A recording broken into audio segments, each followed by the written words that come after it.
اهلا وسهلا بحضراتكم في ملعب السير واختيارات مدمره حياتي. اختيارات المدير الفني روي فيتوريا، المدير الفني البرتغالي اللي هيقود منتخبنا الوطني في مهمه كل الشعب المصري بيستناها، وان شاء الله ربنا يوفق الفريق الوطني يحقق حلم الشعب المصري ويحقق حلم الملايين بالفوز ببطوله كاس افريقيا. حلقه النهارده هنتكلم عن 3 عناصر و3 اسئله مهمين جدا. هبتدي معاكم بالسؤال الاول: ايه هي خطيئه وخطا روي فيتوريا في اختيارات العناصر؟ ايه هو اللي دمر حياتك يا عم فيتوريا؟ ان شاء الله ما فيش دمار ولا حاجه والامور تبقى كويسه بالنسبه للفريق الوطني. والشغل الشاغل الفتره الاخيره على صفحات السوشيال ميديا في وسائل الاعلام كان في اختلاف في وجهات النظر بالنسبه لاختيارات المدير الفني روي فيتوريا. انا من وجهه نظري اختيارات روي فيتوريا متميزه جدا وهقول لحضراتكم ليه، لكن خلونا في البدايه ايه الخطيئه اللي ارتكبها روي فيتوريا من وجهه نظري، وده يمكن علشان طبيعه شخصيه المدير الفني والخلفيه بتاعته، انه مدير فني برتغالي مش مدير فني وطني. مهم جدا لاعب زي عمرو السوليه ولاعب زي شيكابالا، عنصرين مهمين جدا يعتبروا قاده في الملعب، ان يكونوا متواجدين، وخاصه ان احنا بنتكلم عن المنتخب الوطني، مهمه تشريفيه وفي نفس الوقت جزء كبير منها تكليف. لاعب بحجم محمود شيكابالا وايضا اللاعب عمرو السوليه كان مهم جدا وهم بيختموا حياتهم الكرويه ان هم يشاركوا في بطوله زي دي. لكن ده يخلينا ان احنا مع بعض كده نتابع على الشاشه اختيارات المدير الفني روي فيتوريا. في حراسه المرمى محمد الشناوي واحمد الشناوي ومحمد ابو جبل، محمد صبحي في حراسه المرمى. في الدفاع احمد حجازي ومحمد عبد المنعم وعلي جبر وياسر ابراهيم بعد اصابه اللاعب اسامه جلال واحمد سامي. الظهير الايمن محمد هاني وعمر كمال عبد الواحد.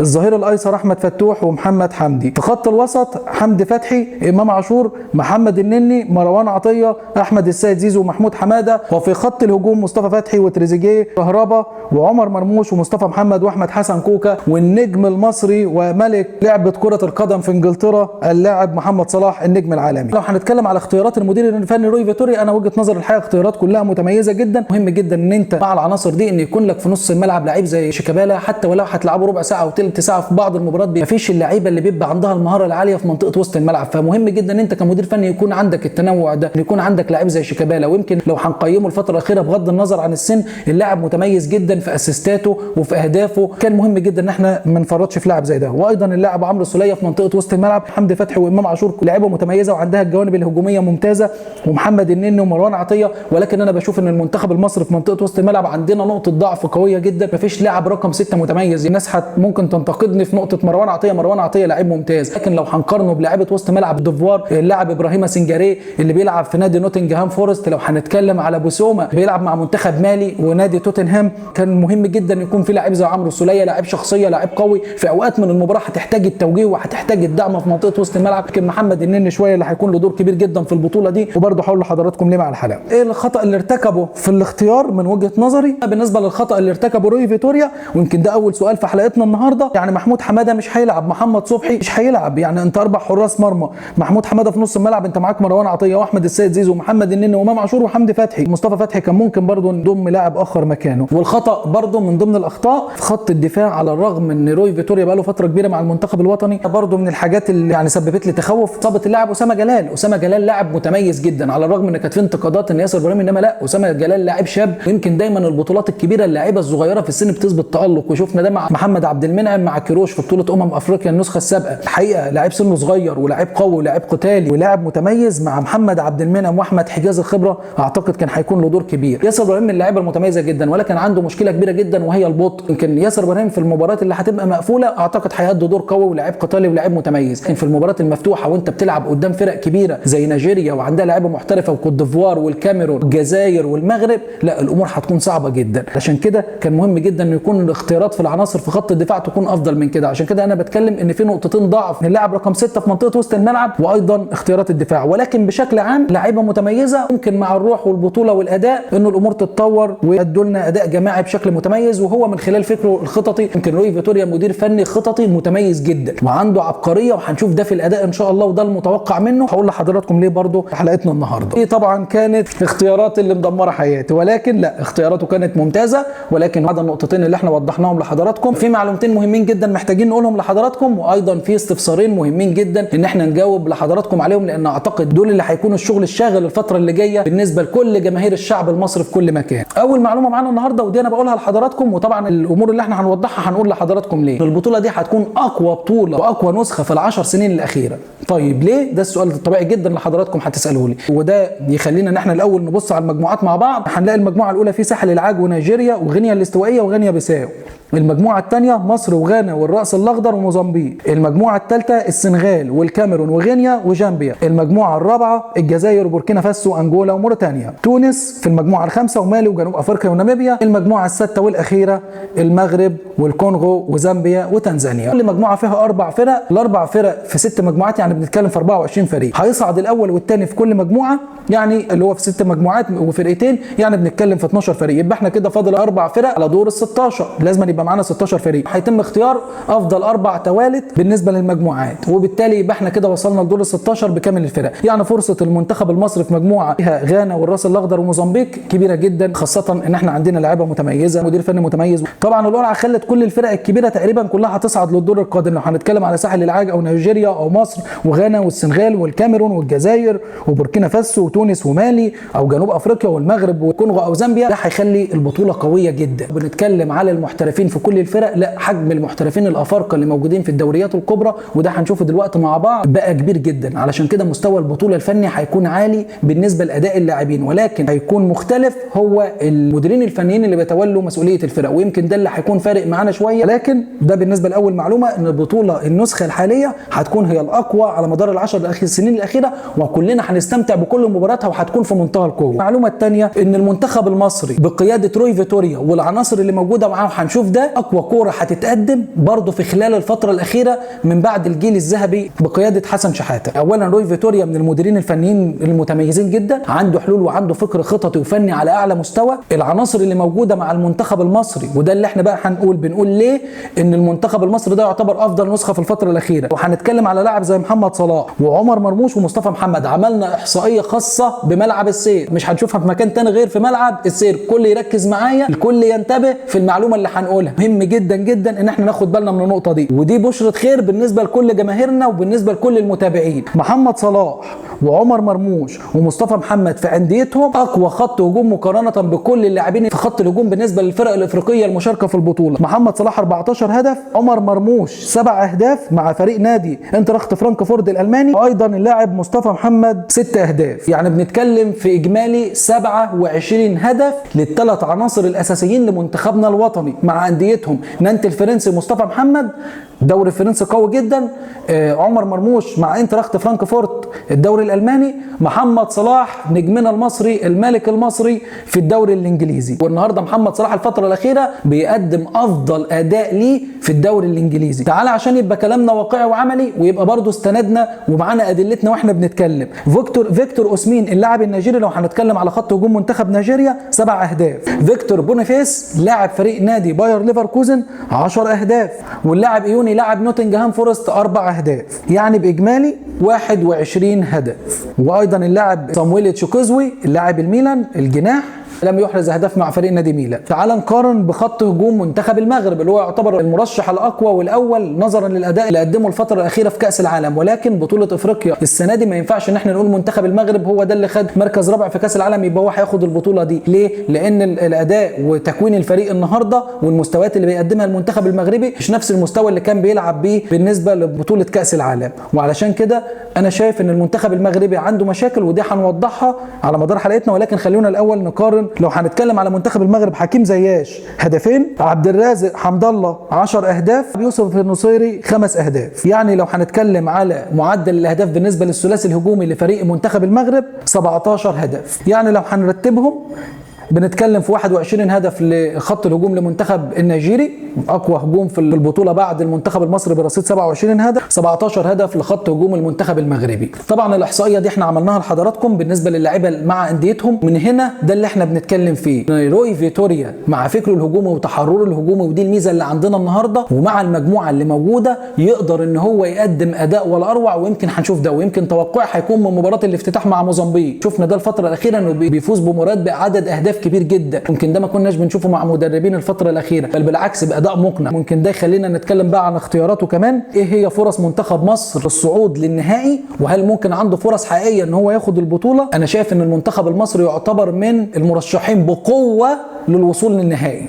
على الاقل، يعني على اقل تقدير منتخب مصر مرشح بقوه للوصول للنهائي، ولكن تعالوا نحلل مع بعض ايه هي نقاط القوه ونقط الضعف اللي موجوده في المنتخب المصري، وازاي المدير الفني روي فيتوريا يقدر يتغلب عليها بفكره الفني وفكره الخططي، وهل هو عنده المرونه الخططيه اللي يقدر يعمل بيها ده ولا لا. كل ده هنوضحه دلوقتي مع بعض. مهم جدا نركز قوي في النقط اللي احنا هنوضحها لحضراتكم. خلونا نتكلم بواقعيه. اولا روي فيتوريا فكره هجومي، يعني دايما في معظم مبارياته بيلعب برقم 6 وبيلعب ب2-8. فالنهارده لو هنتكلم على مروان عطيه مع حمدي فتحي ومحمد النني، اعتقد الامور هتكون جيده جدا بالنسبه للاداء في منطقه وسط الملعب. توقف عليه متوقف على الهارموني، دي نقطه برضو انا بتكلم فيها ان دي نقطه سلبيه. ما عملش ماتشات وديه كتير، كان مهم جدا ان انت تلعب مباراتين او 3 مباريات مع تسلسل في المستوى بالنسبه للفرق اللي انت هتلاعبها، بحيث ان انت تقدر تقف على اخطاء. معظم الفرق اللي بتلعب في البطوله عندها خط وسط ملعب قوي. النهارده لازم يبقى حجم الانسجام يكون عندك متميز. يعني احنا بنتكلم ان عندنا مصطفى محمد ومحمد صلاح وتريزيجيه وكهربا وعمر مرموش، ما شاء الله عندنا لعيبه متميزه جدا وبتقدم اداء ولا اروع مع انديتها الفتره الاخيره. يعني انت معاك خط هجوم ناري. فالنهارده علشان تقدر تبين قوه الخط الهجومي ده لازم يكون عندك نص ملعب روعه. لو هتكلم على امام عاشور لاعب متميز، حمدي فتحي جميل جدا، محمد النني رائع، ولكن حجم الانسجام والتناغم ما بين اللاعيبه وبعضها في وقت قليل جدا هو ده اللي هيكون متوقف على اداء المنتخب المصري في البطوله، وهل هو هيقدر يواجه المستويات اللي موجوده معانا الفتره اللي جايه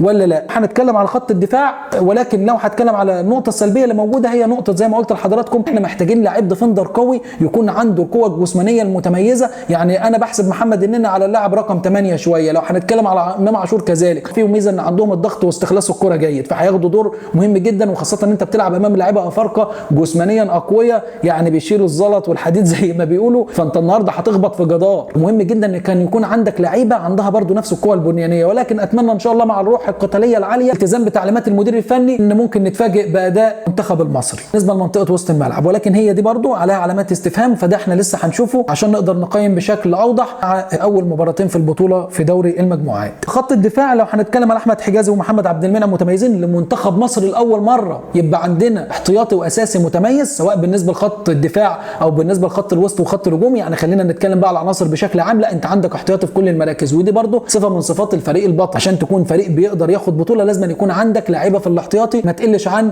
مستوى اللعيبه في الاساسي. فلو هنتكلم على الظهير الايسر احمد فتوح ومحمد حمدي، الاثنين ولا اروع الحقيقه الفتره الاخيره. نتكلم عن الظهير الايمن محمد هاني وعمر كمال عبد الواحد، جمال جدا. خط الدفاع محمد عبد المنعم واحمد حجازي، زي ما قلت لحضراتكم تعليقي على حجازي ان طبعا البطء وكذلك على جبر، هو محتاج اثنين لعيبه يكونوا اطوال، خصوصا ان انت بتلعب مع فرق يعني عندها اطوال وعندها قوه جسمانيه عاليه، فمهم جدا ان يكون عنده لعيبه زي دي في الدفاع. ولكن كنت اتمنى ان يكون اختيارات العناصر ان يكون عندنا لعيبه اطوال وفي نفس الوقت سرعه وسنهم صغير شويه. يعني انا شايف ان اضعف خطوط الفريق المصري هو السنتر باكات او المساكين، ما عدا طبعا الظهير الايمن والظهير الايسر. انا شايف يعني ممكن بقى مع اداء جيد في نص الملعب لحد ما ممكن نحاول بقى نعوض النقطه دي، ولكن هتبقى ثغره كبيره جدا موجوده في المنتخب المصري اللاعب رقم 6، وايضا بطء خط الدفاع لحد ما. ازاي هيعرف يعالجه المدير الفني روي فيتوريا؟ يمكن ده يخلينا بقى ننتقل للسؤال الثالث في حلقتنا النهارده، ايه هي احتمالات خروج المنتخب المصري في دور مبكر؟ يعني يا ترى هل المنتخب المصري ممكن ياخد طوبه بدري وتبقى صدمه لكل المشجعين بنخرج بره البطوله؟ طب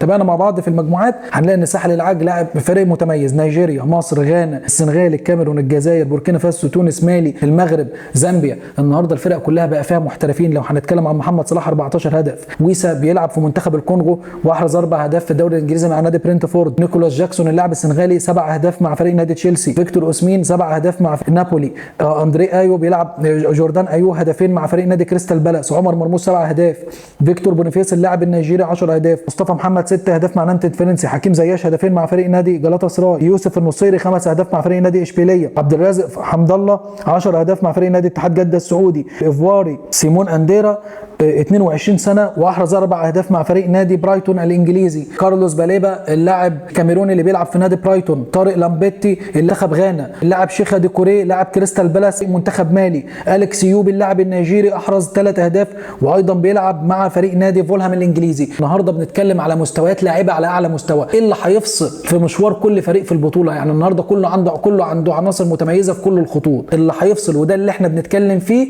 في ملعب السير المدير الفني. يمكن ده ما فيش حد اتكلم فيه بالنسبه لحلقات السوشيال ميديا وايضا بالنسبه لوسائل الاعلام المختلفه. عملنا تقرير لحضراتكم مهم جدا ان كلنا نركز في النقطه اللي هنتكلم فيها دلوقتي. اعتقد دي هتكون نقطه مفصليه في حلقه النهارده. بالنسبه للمديرين الفنيين اعتقد روي فيتوريا من افضل المديرين الفنيين الموجودين في البطوله بالنسبه للمستوى الفني وبالنسبه لانجازاته. في المرتبه الثانيه، ويمكن اعتقد دي بقى هتكون مفاجاه لحضراتكم بالنسبه لكل المتابعين، ان المدير الفني لمنتخب نيجيريا هو كان المدير الفني للنادي الاهلي سابقا. اعتقد كلنا دلوقتي بنفكر يا ترى مين هو. عايزين اجابه على حضراتكم؟ خلينا نشوف الصوره دي مع بعض. خوسيه بوسيرو المدير الفني للنادي الاهلي سابقا، والمدير الفني الحالي البرتغالي لمنتخب نيجيريا، من المديرين الفنيين المتميزين جدا وبيقدم معاهم اداء ولا اروع. بقى المدير الفني جيان لويس خوست المدير الفني الايفواري، عنده 72 سنه، مدير فني فرنسي، لكن يعني لسه هنشوف بقى الفرق مع المديرين الفنيين دي هتكون عامله ازاي على مدار البطوله. ريس هيكتون المدير الفني الايرلندي 65 سنه، مدير فني لمنتخب غانا. المدير الفني بيدرو بيريتو مدير فني لفريق الراس الاخضر. المدير الفني هوبرت فيلود المدير الفني الفرنسي 64 سنه لمنتخب بوركينا فاسو. والمدير الفني جلال قدري المدير الفني لمنتخب تونس. ايضا المدير الفني جمال بالماضي المدير الفني للمنتخب الجزائري. لكن برضه حابب ان انا يعني الفت انتباه حضراتكم ان المدير الفني جمال بالماضي رغم ان المدير الفني من الفنيين المتميزين جدا ومعاه عناصر الحقيقه ولا اروع، لكن حاجه ما عجبنيش لقطه، ويمكن دي هنشوفها مع بعض، عملوا مع اللاعب سعيد بن رحمه. سعيد بن رحمه من اللاعبين المتميزين جدا ولاعيب جناح رائع. مهم جدا انك تكون شخصيه قياديه، لاعب بيعبر عن غضبه وان هو بيخرج وما سلمش عليك وانت ما مدتش ايده. يعني المنظر العام كان لائق. فكره انك انت تجيب اللاعب وتعنفه بالشكل ده مش مدير فني، دي مش قياده. مدير الفني القائد اللي يعرف يتعامل في المواقف اللي زي دي بشخصيه قويه ويوصل رساله للاعب حذريه او تاديبيه، ولكن بشكل ان انت ما ينفعش ان انت تنفعل عليه بالشكل الغير اخلاقي ده تصرف غير اخلاقي من المدير الفني جمال بالماضي. ما يدلش ان دي شخصيه قياديه. الشخصيه القياديه ما ينفعش انها تكون ضعيفه، وما ينفعش ان هو يتصرف بالشكل ده. عندك غضب بتقدر تاخد قرارات وتقدر توظف غضبك خلال قرارات. ممكن ان انت ما تلعبوش مباراه، لكن هو اللاعب انا شايف ان هو ما عملش حاجه غلط ولاعيب فني متميز جدا، ما كانش المفروض ان انت تخسره. انا شايف سعيد بن رحمه خساره كبيره للمنتخب الجزائري في البطوله. لو جمال بالماضي بيتعامل كده مع كل اللعيبه، والنهارده ان انت تتعمد ان انت ما تختارش اللعيب، انا شايف ان ده ظلم. اللاعب كبير بحجم اللاعب سعيد بن رحمه، واحنا كلنا بنتمنى ان يبقى عندنا لاعيبه عربيه موجوده في اقوى الدوريات العالميه نفتخر بيها، انه ما يكونش موجود النهارده في القائمه الاساسيه للمنتخب الجزائري في بطوله كبيره زي بطوله كاس افريقيا. شايف الحقيقه ان دي خطيئه. لو قدرت اقول انه اجرام الحقيقه فني للمدير الفني جمال بالماضي فهقول ده، لكن ما ينفعش. ايضا المنتخب الجزائري من الفرق المرشحه، ولكن لو جمال بالماضي الفتره الاخيره بيتعامل كده مع المحترفين وبيتعامل كده في غرفه الملابس مع اللعيبه، انا شايف ان المنتخب الجزائري مش هيكمل. عشان كده ده اللي انا بقوله لحضراتكم. تعمدت ان انا اتكلم مع حضراتكم ليه على المديرين الفنيين في البطوله. ان المدير الفني حاجتين: فكر خططي، وفي نفس الوقت تعامل جيد جدا نفسي مع اللعيبه بتاعته في حالات الغضب وفي حالات ايجابيه لما بيكون اللاعب بيقدم اداء جيد. مهم جدا المدير الفني يحتوي لاعيبته. المدير الفني المتميز هو اللي لاعيبته تحس فيه بالشخصيه القياديه وكلهم يحبوه، سواء وهو بيعاقبهم سواء وهو بيشجعهم ان هم يكملوا. النهارده لو انا هتكلم عن شخصيه المديرين الفنيين في البطوله، حتى روبرتو سونج اللي النهارده بيدرب المنتخب الكاميروني، منتخب الكاميرون ايضا عنده عناصر متميزه، وعنده اللاعب شوبو بوتنج لاعب بايرن ميونخ، عنده لاعيبه محترفه كتير جدا. النقطه اللي هتكون مفصليه في البطوله هو المدير الفني. المدير الفني الشاطر اللي عنده فكر خططي متميز، اللي عنده ضبط نفس على اعلى مستوى، اللي عنده تعامل نفسي جيد جدا مع لاعيبته في ظل وجود عناصر محترفه كتير، هو ده المدير الفني اللي هيقدر ياخد البطوله. خاصه ان احنا بنقول ان معظم الفرق المشاركه، الفرق الكبيره كلها عندها احتياطي وعندها اساسي، يعني كل متساوي في النقطه دي. اللي هيفرق هي النقط البسيطه اللي اتكلمنا فيها مع حضراتكم، هي دي اللي هتوضح مين البطل. للاسف سريعا خلصت حلقتنا ووصلنا لنهايتها، ولكن ان شاء الله باذن الله هنستمتع كلنا في ملعب السير بطوله كاس افريقيا. هيكون لنا رؤيه مختلفه وهيكون لنا تحليل متميز جدا ان شاء الله لاداء المنتخب المصري والفرق المشاركه في البطوله، وكلنا هنستمتع بالبطوله الاقوى والاروع والاجمل في ال10 سنين الاخيره بالنسبه لنسخه بطوله كاس افريقيا. بشكركم جدا على متابعتكم ليا. مهم جدا اللي ما اشتركش يشترك بسرعه، لان هيكون عندنا حلقات متميزه. الكل يتابع صفحتنا على الفيسبوك. مهم جدا اشتراككم لقناتنا على اليوتيوب وايضا على الانستجرام. هنتكلم كتير، الكل يتابع بسرعه. البطوله السنه دي هتكون متميزه جدا وكلنا هنستمتع بيها، وفي ملعب السير هتكون المتعه مختلفه تماما. بشكركم جدا والى اللقاء.